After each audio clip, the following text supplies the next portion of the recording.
Hi, welcome back. I'm Gelgia Fetz, and with me again is my fellow co-lead at the Learning Minds portfolio, Anna Cubillo. Hi, Gelgia. In our first episode, we met winners and finalists of the Best Practice Prize. They told us about their own stories of becoming more evidence-based.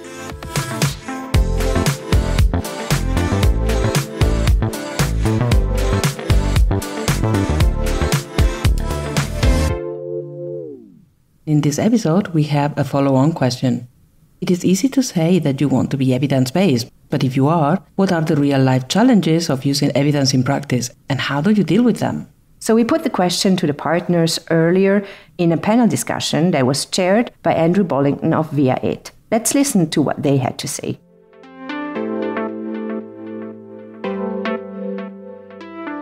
I'm just going to allow the panel to introduce themselves. Thank you, Andrew. My name is Senya Totega. I work with the Luminos Fund as the country manager in Ghana. Hi, my name is Ayşe Koçak. I'm the senior technical expert in education and child protection with Save the Children Colombia. I'm Susan Place-Everhard. I'm the CEO of Sabre Education.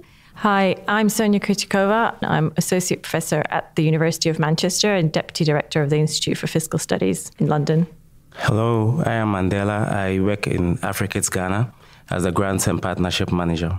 What do you see when you look within your own organisation that you actually think is really important? Because I mentioned that there's loads of forms and tick boxes that could be done around this kind of stuff. I think we've all lived with masses of complex MEL frameworks and so on. But what's the stuff that actually really makes a difference? My own observation is that SAVE does specific investments. So that gives us that space to generate some evidence that we can then go back to institutional donors to scale up or replicate in other countries. I think that really, for us, I would say, has been a big plus, where the organization puts in its own resources, recognizing that it won't be possible always to generate evidence to see what's working and what's not working, or come up with innovations through normal funding systems. A few years ago, we hired a senior M&E manager, in essence, that is on our senior leadership team. So we elevated the M&E team to be part of the senior leadership team group. And I think that's really put learning at the heart of the whole organization. And I think the other thing that is perhaps somewhat unique to us, although I'm not sure, our M&E team is outside our programs team. They're two separate teams, and both of them are represented in our senior leadership team. So there's a certain independence, or yes, there's an accountability mechanism there that I think has been important for us. We're a relatively small organization. There are 31 of us, 26 of whom are in Ghana. So within that team, up until quite recently, but basically we've had a MEL team of 4. So 4 out of 31 are part of our M&E team. And we're partnering with government in Ghana to support government to build the capacity within their own teams to do MEL. So our team is not just monitoring our own work, but they're also capacity building of others to do MEL. I think we're fortunate we have a combination of restricted funds that are very project-based and also unrestricted funding. Because we have some flexible funding, we also are able to put some funding towards MEL, interesting things we want to look into. Because we also are an advocacy organization for early childhood education in Ghana, we want to bring some learning from something we're seeing to the government. And our MEL team is able to go and do some learning activities, even at a very small level, to bring that evidence to government. And to have flexible funding that enables us to do that has been critical for us. Luminos Fund also have the impact team, or what we would call the MEL team, separate from the program team, such that the people running the program, who are very close to the program and working so hard, are detached from evaluating the programs. We have that embrace culture of being self-critical and always questioning. And we have people in the team, for example, who have worked with research organizations, working on World Works Hubs and other things like that. To bring this into context, in year 1 of our Ghana program, for example, we have our reach target, we have our learning target. We get the number of kids that we want to access the program, but the learning outcomes that we want to see the children reach was not met. After our year 1 program didn't meet that expectation, we don't go ahead to, okay, let's do year 2 and see what happens. We have very critical conversations about what is it about our facilitators that we can do? What is it about training that we can change? Are there aspects of our curriculum that we need to change? How many hours of instruction? So we have this really critical discussions about what changes we can make to ensure that we are not repeating these mistakes, but to learn from the process to ensure that our program is always improving. I think Afrikids, like I mentioned earlier on, our journey has been modest. But what has worked for us is that we consider ourselves a learning organization. And I think that one of the things that really ticked as our current director, he has been in the forefront of our whole mail revolution, right from his time as head of programs of the organization. That's when we started seeing some of these changes. And gradually the team in Afrikids has learned to accept some of these things. We've now gotten to the extent where, as an organization, we are able to put our work out there, even to the larger organization, to be tested. Just like you all mentioned, Afrikids, we also have a mail unit. That is not under the programs, but then sits parallel to the programs team in that hierarchy. And so in that sense, they have a voice and they are able to drive some of the decisions. I find it fascinating amongst such different organizations. You all seem to have gone for that model of the mail unit. Mandela, you mentioned it earlier on. It's this issue of partnership. And I guess in any organization, you've got this question about, do you build the capacity internally? Do you partner and work with others to do it? I'm just wondering how partnerships come into your work in terms of helping with Mel. In SAVE, we do both. We're building the internal capacity, but we also have a very strong partnership with local organizations, also universities. For example, recently we've done a study on the costing of holistic child development with a very well-known university in Colombia. I think the beauty is that we do have access to communities. We know how things work, but the academia also comes with a lot of technical knowledge, like research methods, to make sure that the product we're producing is actually solid. Or partnering with local organizations or community-based organizations, pretty much similar to what we do with academia. We don't have the capacity to do all ourselves. There are other people out there who has more experience, better access, technical resources.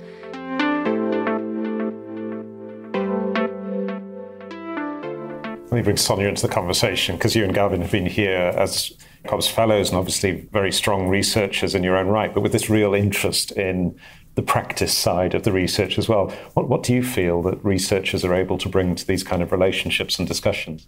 So I think just building right away on what Aisha was saying, in addition to the expertise that partnerships can add, partnerships with research organizations, I think there's also the outside perspective. So talking to organizations like yours tend to have a really strong feeling about what it is that works and how it works. And sometimes the language is, we want to show that. But actually, when you bring in an outside research organization, there's also a process of going back to the drawing board a little bit. As a researcher, I don't have that gut feeling. I can think, what is it that you do? What are the different channels through which it might have impact? And that's what we're going to look at. Once you're working with external researchers, there's some credibility in saying our program team are doing what they're doing, but this process of thinking about impact and evidence is really ring-fenced and separate and objective. I'm wondering, just because we've got people from all these different dimensions, whether there's experiences, good and bad, of really creating that partnership between the internal and the external. Does anyone have any examples of that, and either good practice or lessons learned?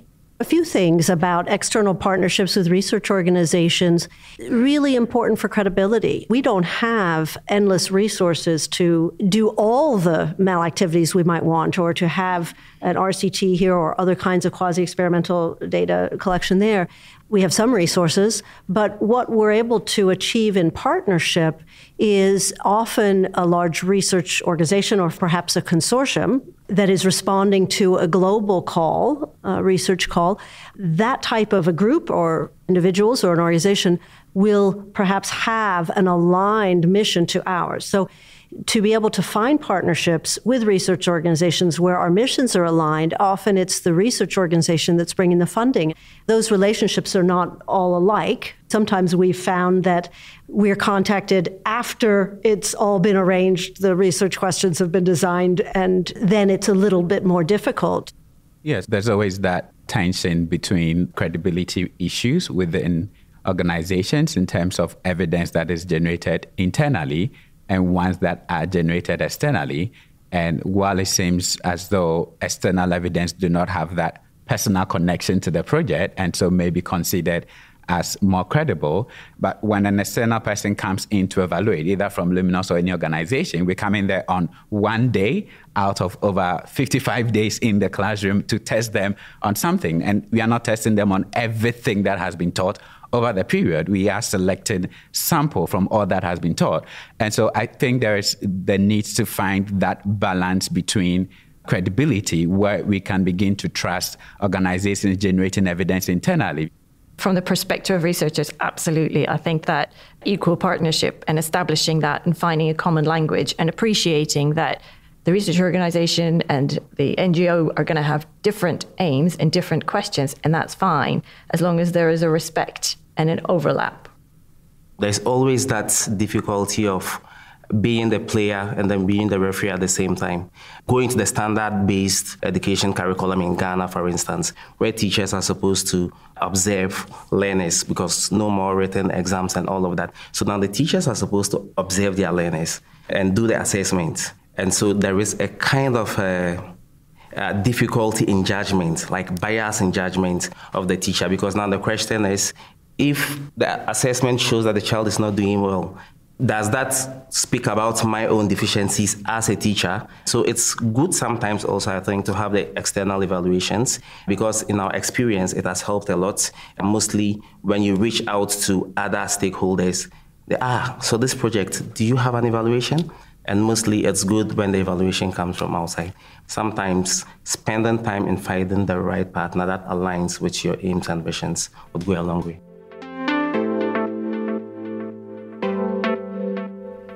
I just want to ask, what's the DNA of an organization that really takes evidence in practice seriously?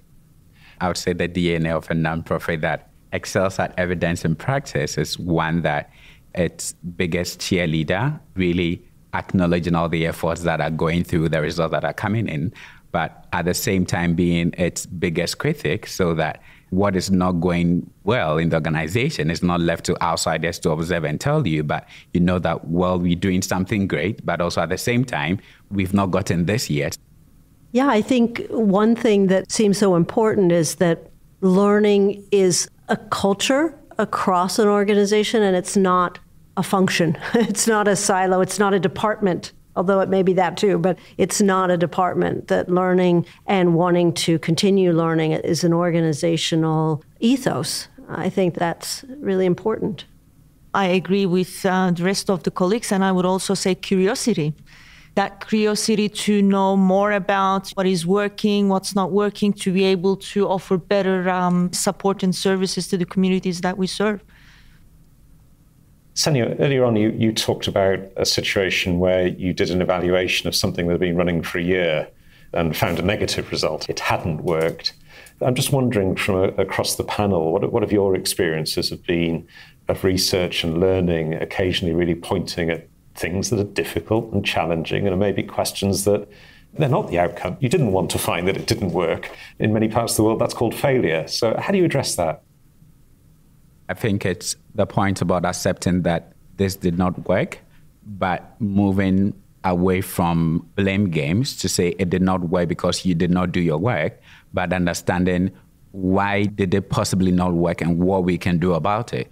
From year one, when the program did not meet its expected result, we stuck with our partners. So they were the same implementing partners that we move into with year two, because we see this as a journey of learning and doing things better, rather than the fact that this implementing partner failed. Let's look for another one. So just allowing that grace to learn, diagnose issues, and just look at how the results would become for the next year. And I think that's a bit of capacity building and growing that some organizations may not have the willingness to go through that painful journey of learning and growing to a point where we are happy with our results, especially when there's like very limited funding.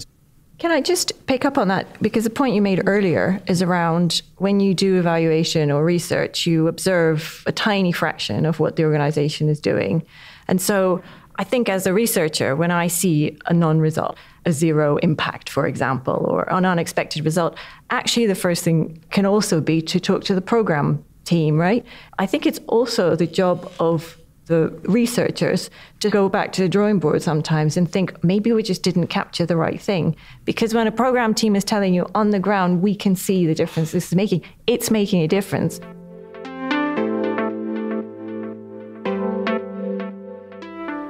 I'm just wondering if someone from the audience has got a question. I have a question around the kind of research you do if you compare maybe projects or approaches where you're introducing maybe a bit of an innovation within an education system versus you're trying to scale certain approaches. As I mentioned in the beginning as well, SABE is an organization that really truly invests and encourages country offices, the teams to generate new ideas. But we also, when we see something is showing certain results, then we also try to do further studies to see if that's really replicable or if it's only context specific. Because at the end of the day, being, I think, a global organization comes with the need to generate evidence where model will work not only in one country, but it's replicable. Because we have what we call common approaches, which is tested models, ways of working, completely based on evidence trialed in multiple countries over years. And we have a tendency to standardize things to make sure it's quality control. And to be able to do that, we need to generate solid evidence and studies in different settings to test the idea, but also to see if it's replicable. I think that we have a lot more gold standard methods for testing innovations. And we have randomized controlled trials. We can look at impacts in a really rigorous causal framework.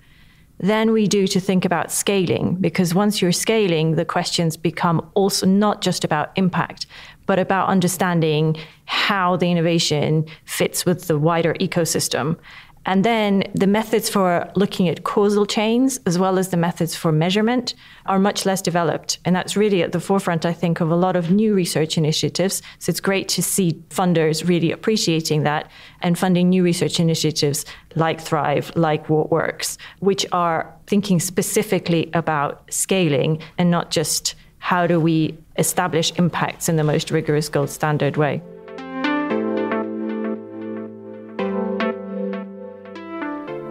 I'm Michael Kluche from Sabre Education, and I want to find out from you, has there been push from the donor community or from partners to wanting to use a particular type of research approach or like evaluation approach? For instance, it has to be an RCT or nothing else, or the data is not really strong or robust enough? I think that is a real question, and maybe not clarity on the part of many NGOs as to when is the RCT the right answer and when is it not. And sometimes I speak with stakeholders or donor community, and very clearly it's an RCT for them. That is what it is. In addition to quantitative, there's the whole qualitative research. And what I find so personally, I love to read, for example, interviews with parents. I love to read the interviews with teachers as to why this was challenging and what do parents think about early childhood, or why play is or isn't resonating with them. Can I add to on the qualitative? I think that it's such an important point, because it's not just there are different ways. To understand quantitative data, you need to read those stories. To even understand the impacts, you need to read those. To know what questions to ask in your quantitative studies, you need to first hear those stories. So they're like the beginning and the end of good quantitative research, in my view and experience.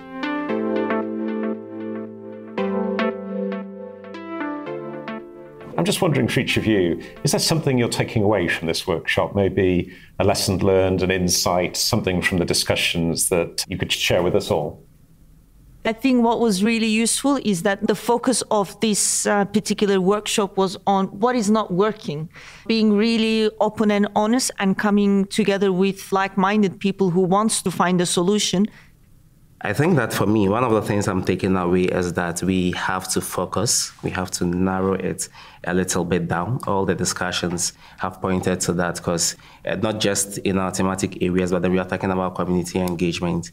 Which aspects of the community engagement are we looking at? Because we've been in the game for 20 years counting, and if we need to be able to scale up, to use this particular model to reach out to children across the country and maybe outside of the country, we will have to test this particular hypothesis.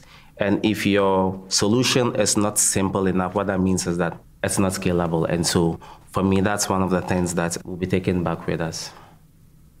For me, it's the opportunity to continue to build an ecosystem of partners that are working together and learning from each other. And I think that the more there are opportunities for these organic collaborations to happen at the community level, country level, because there's a lot of opportunity to learn. I'm moving away from this workshop thinking about what I can learn from Right to Play and what Right to Play can learn from us and how we can continue this conversation to ensure that we are synergizing and adding something to each other's programs. Unsurprisingly for me, I feel a big takeaway for me is that it would be great for that ecosystem to include researchers and that there's a real appetite to have a conversation, both I know on the side of researchers as well as my takeaway here is on the side of these sort of evidence-focused organizations, and just a bit of an information problem of finding the right matches. So Gelgia, one of the things that I really liked is that they really have the openness to use evidence all the way through.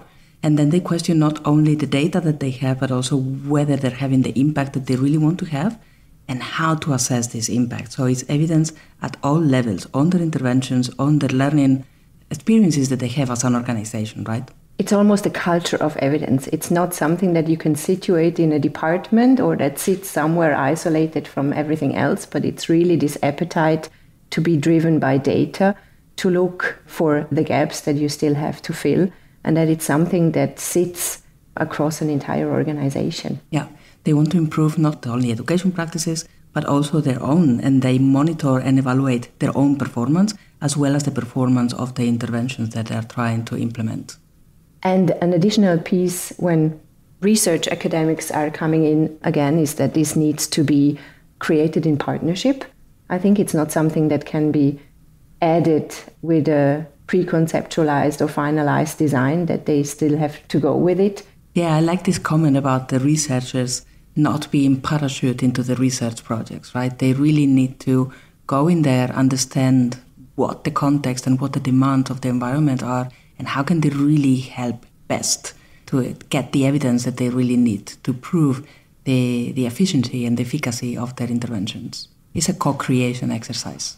To me, it takes like two things that make for a good learning organization. A is the willingness to fail and the willingness to admit that you failed and you're not blaming anyone within an organization for that specific failure, but that might also be a process, and the curiosity to learn how to improve.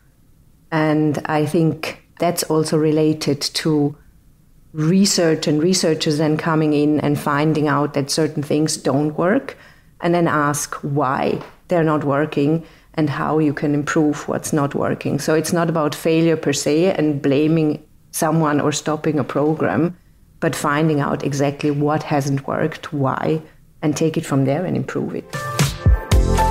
So that's the end of this limited series. We're hoping that our deeper understanding of the DNA and challenges of being an evidence-based organization can help us spread good practice. If you know an organization that's excellent at using evidence in practice to advance children's learning and education, applications for the 2024 Best Practice Prize are open now until 16th of February 2024.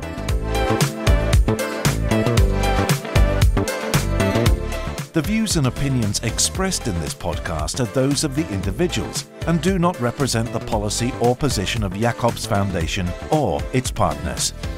This podcast is for general information purposes only. For further information, visit jacobsfoundation.org.